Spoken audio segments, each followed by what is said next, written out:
दूसरी बात बाबू, आप सबको अगर नंबर ज़्यादा लेके आना है ना, तो पढ़ना पड़ेगा, नींद से लड़ना पड़ेगा। आजकल की समस्या क्या है ना, ठंडक का मौसम आ गया और बच्चों को नींद आ रहा है, सुबह तो एकदम दबा के नींद आ रहा है। मैं आपको बता दूं कि जब भी आप सोया करो तो फ़ोन नहीं चला के सो।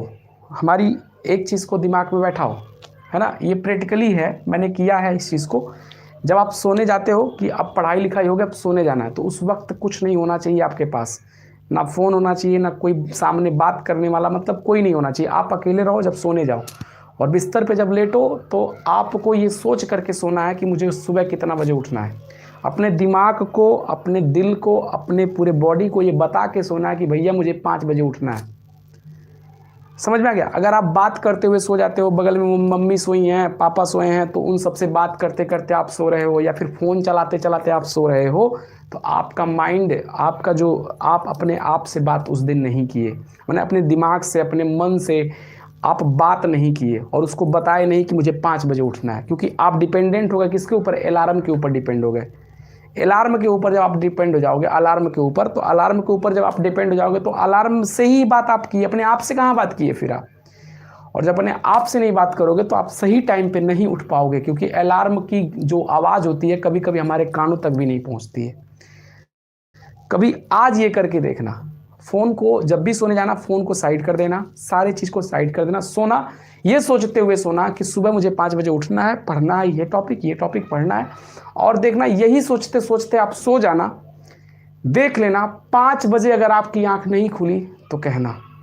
आप लोग को मैं कह रहा हूँ ना, ये मैं खुद महसूस किया हूँ इस चीज़ को।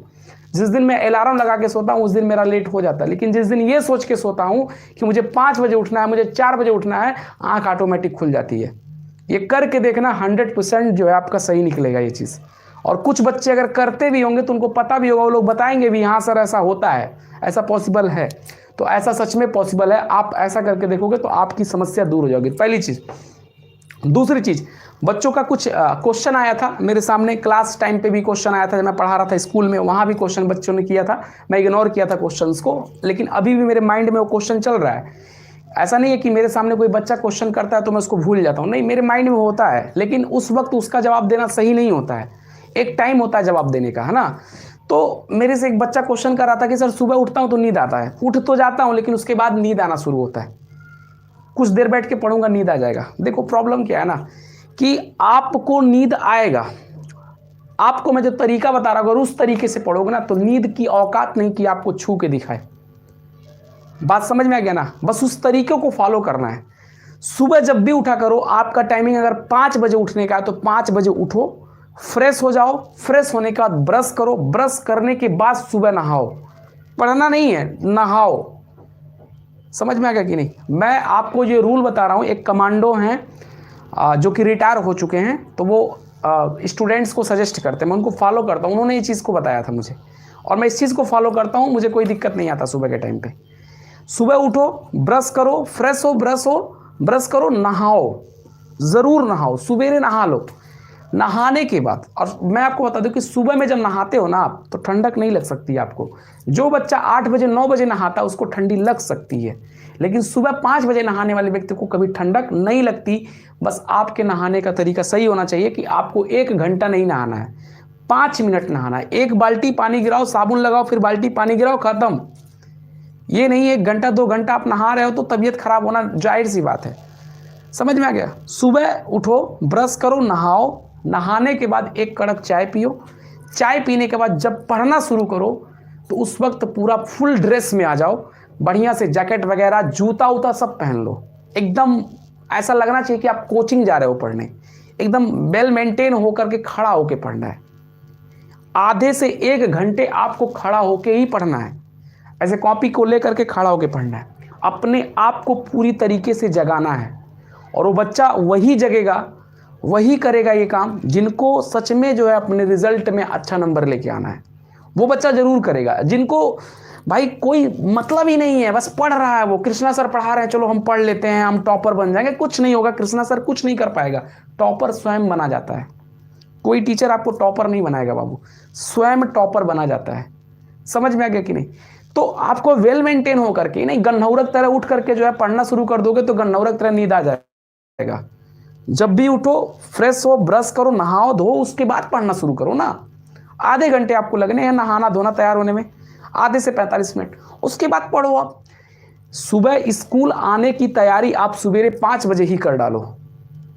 उठो, नहाओ धो के, ड्रेस पहन के रेडी, अब बैठ के पढ़ो, 8:30 बजे तक बैठ के पढ़ो, फिर 8:30 बजे घर से निकलो, जाके 9 बजे स्कूल पहुंच जाओ।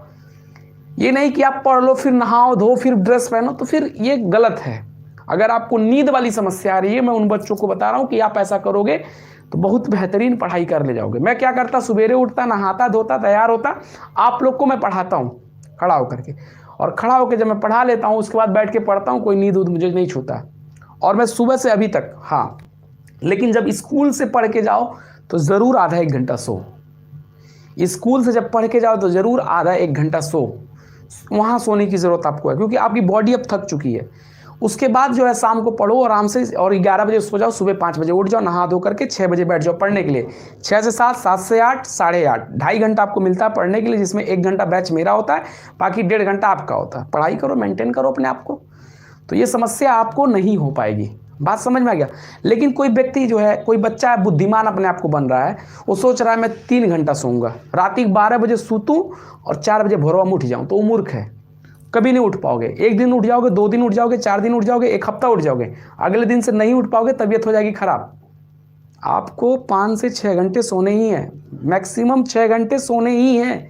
इट्स कंपल्सरी फॉर यू, एकदम कंपल्सरी है कि 6 घंटा सोना ही है, उससे कम नहीं होना चाहिए। उससे कम हुआ तबीयत बिगड़ेगा बाबू। तबीयत का भी ख्याल रखना है, पढ़ाई का भी ख्याल रखना है। 24 घंटे होते हैं, 6 घंटा पढ़ना निकाल, 6 घंटा सोना निकालो, 18 घंटे बचते हैं, 4 घंटा घर का काम निकालो, बचता है आपके पास 14 घंटे। 14 घंटे में 6 घंटा आपको स्कूल निकाल दो, बच जाएगा कितना, 8 घंटे। 8 घंटे में 2 घंटा 3 घंटा कोचिंग निकाल दो, बच जाएगा 5 घंटे। 5 घंटे बचा, चलो 5 घंटे में 1 घंटा घूमना खेलना निकाल दो, बच्चा 3 घंटे। 3 घंटे आप कहाँ पढ़ते हो हमें बताओ। मैं कोचिंग के लिए आपका लाइव क्लास निकाल दिया, 3 घंटे आपके पास बचते हैं, लेकिन आप क्या करते हो, अपने समय को बर्बाद करते हो।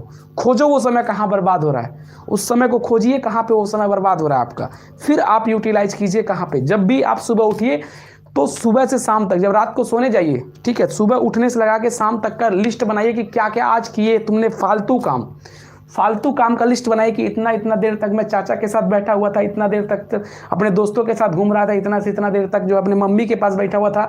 ये फालतू का काम है, फालतू के काम को निकालो। देखो आप डेली जो है 2 से 3 घंटा बर्बाद कर रहे हो। इस वक्त भी अपने आप को ज्ञानी समझते हो कि चलो 5 घंटा सो करके अपने आप को टॉपर बना लेंगे, नहीं बना पाओगे। अरे जो 3 घंटा बर्बाद कर रहे हो उसको बचाओ, उसको यूज करो। इसको 6 घंटा, इसको 6 घंटा रहने दो, इसको डिस्टर्ब मत करो। सोने वाले को डिस्टर्ब, इसको लेके आओ, इस 3 घंटे को बचा के अपने पास लेके आओ। बात समझ में? कैलकुलेशन मैंने भी किया था हाई स्कूल में, लेकिन आप लोग नहीं कर पा रहे हो। समस्या ये सब नींद आ रही, क्योंकि आप सही से सो ही नहीं रहे हो, तो नींद आएगी नहीं क्या? इंसान खाना ना खाए और वो कहे सर हमको भूख लगी है, भैया उससे बड़ा मूर्ख कौन है? खाना खाने के बाद अगर भूख लग रहा है तो समस्या है भैया। समझ में आ गया कि नहीं? तो इस चीज को समझिए, सोना तो जरूरी है। 6 घंटा सोने के बावजूद अगर आपको नींद आता है तो समस्या है। बात समझ में आ गई ना? तो आपको अपने आप में समझ में आ गया होगा कि आपको कैसे सोना, कैसे पढ़ना। और दूसरी बात, त्यौहार का ये सीजन चल रहा है, नवंबर पूरा त्यौहार में बीत रहा है। दिवाली लेके गया, उसके बाद से कुछ मुस्लिम त्यौहार था वो भी लेके गया, ठीक है। फिर इसके बाद त्यौहार छठ आने वाला, 1-2 दिन इसमें डिस्टर्ब आप सभी हो गए। एकदम डिस्टर्बेंस की दुनिया आ गई है। अब जो बच्चा इसमें डिस्टर्ब हुआ वो गया, जिसका 1 हफ्ता बर्बाद हुआ होगा ना, वो कपार पे हाथ रख के एक दिन नहीं रोआ तो कहना ये दिवाली का जो बीक गया है ना। कई बच्चे इसके होंगे जो टॉपर्स होंगे ना, जो टॉपर इस साल के बनेंगे ना, वो उनको दिवाली माने 0 पॉइंट। मैं आपको कहा था कि दिवाली आपके लिए कोई मायने नहीं रखता, मायने रखता कि आप पढ़ाई कितना करते हो। दिवाली के दिन भी पढ़ा जाता है। बात समझ में आ गया कि नहीं? दिवाली के दिन भी पढ़ा जाता है, लेकिन आप लोगों ने पढ़ाई नहीं किया होगा दिवाली में, बस छुरछुरी पड़ाका दुनियादारी किए होंगे आप सब, ठीक है। तो आप सभी को क्या है कि वो सब एक टाइमिंग होता है, कुछ देर के लिए करो, उसके बाद से हो जाना, 1-2 घंटे मस्ती करो, हो जाएगा, ठीक है। लेकिन आपका एग्जाम है तो आपको पढ़ना चाहिए था, लेकिन आपने अपने समय को बर्बाद किया। लेकिन देखो, चलो ठीक है, मानते हैं समय बर्बाद हो गया, कोई नहीं, समय बर्बाद हो गया, कोई नहीं, लेकिन इसके बाद का समय ना बर्बाद होने पाए, छठ में समय ना बर्बाद होने पाए। अब ये नहीं माइंड में आना चाहिए भैया 2 घंटा के लिए घाट पे जाना है तो चलो 2 घंटा के लिए चले। ऐसा कुछ नहीं होता बाबू। 2-2 घंटा आप दोगे तो फिर 2-2 घंटा बर्बाद होगा आपका। और याद रखना कि 1 घंटा भी बहुत इंपॉर्टेंट होता है। जब आपका जो है आप अपने भगवान से कहते हो भगवान 7:15 पे एग्जाम हुआ है, काश 8:15 पे हो जाता तो 1 घंटा का समय मिल जाता, हम थोड़ा रिवीजन कर लेते हैं। आपको वहाँ 1 घंटा की वैल्यू समझ में आएगी बाबू। समझ में आ गया सबको? तो आप लोग को कैसे पढ़ना है, ठीक है, क्यों पढ़ना है, ये सब आपको पता है। टॉपर बनना है तो पढ़ना है, मेहनत करना है। नींद आनी तो नींद को भगाने का तरीका आपको अप्लाई करना होगा अपने लाइफ में, तब जाके आप नींद को भगा पाओगे। बच्चों